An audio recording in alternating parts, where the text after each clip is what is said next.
Hallelujah, praise the Lord. Ang pinakamataas na pagpupuri, pagluluwalhati at pagdadakila ay tanging sa ating mahal na Panginoong Hesus po lamang. Yes, God. Dobling paggalang sa ating mga magulang sa mahal na Panginoon.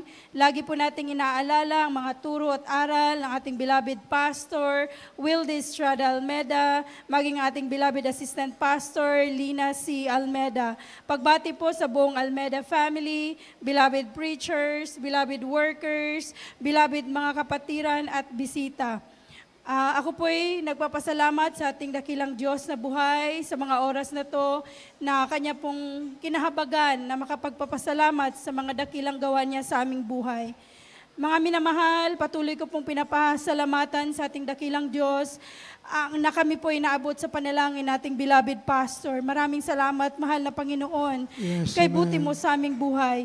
At mga minamahal, pinapasalamatan ko din sa ating dakilang Diyos. Last week po, nagdiwang yung aking beloved daughter ng kanyang kaarawan sa laman, taglay po ang kalakasan, katalinuhan sa kanyang pag-aaral, Yes, maging God, ang kaligtasan sa kanyang pag-aaral, paglakbay tungo sa kanyang paaralan. Kaya maraming salamat sa ating dakilang Diyos na buhay.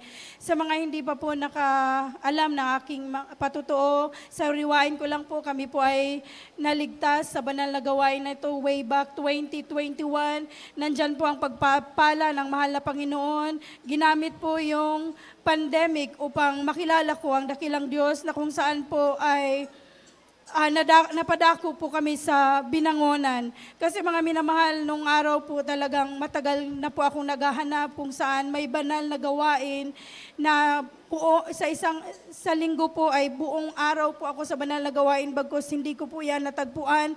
Kaya yung pandemic na yan talaga pong isang pagpala po sa aking buhay dahil kami po ay lumipat ng Binangonan at sa Binangonan po nandyan po ang mahal na Panginoon nagpadala ng isang kapatiran po dito na kung saan po dinala po ako sa banal na gawain ng Jesus Miracle Crusade International Amen. Praise Ministry. God. Kaya patuloy ko po yung pinapasalamatan sa ating dakilang Diyos na buhay.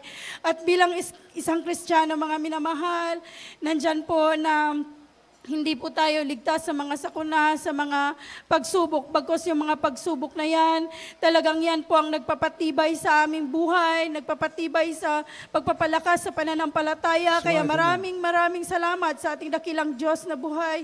Higit sa lahat, mga minamahal, pinapasalamatan ko sa every time na pagdalo ko, maraming salamat sa mga pangaral ng ating beloved preachers na kung saan po talagang nagdudulot ng magandang impact sa aking buhay. Kaya patuloy ko yung pinapasalamatan sa ating dakilang Diyos na buhay. At maraming salamat din sa ating mahal na Panginoon sa patuloy na pagbibigay, mga minamahal. Talagang nandyan ang mahal na Panginoon, hindi nagkukulang, hindi po siya nagsasawa na ibigay yung ating pangangailangan sa bawat araw. Kaya maraming salamat sa ating dakilang Diyos na buhay.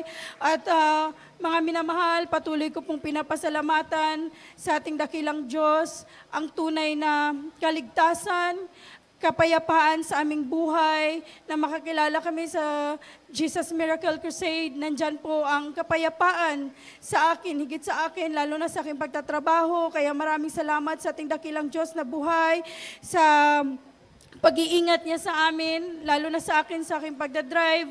Pinapasalamatan ko, nilalayo niya ako sa mga aksidente. Kaya maraming salamat sa ating dakilang Diyos na buhay. Hallelujah. At pinapasalamatan ko po sa aking boss na patuloy na nagpo-provide. Alam ko na ang mahal na Panginoon, talagang ibibigay din niya ang aking panalangin na makakilala din sila sa tunay na paglilingkod sa ating dakilang Diyos. Kaya maraming salamat sa mahal na Panginoon sa pagpapalang pisikal na araw-araw niyang binigay sa amin, sa pagpapalang finansyal na hindi kami pinagkulang kahit kailanman. Maraming salamat. At higit sa lahat, sa pagpapalang espiritual na patuloy ng pinapanghahawakan sa ating dakilang Diyos. Kaya ang lahat ng kapurihan, kapasalamatan ay tanging sa ating pinakamamahal na Panginoong Hesus po lamang. Hallelujah. Praise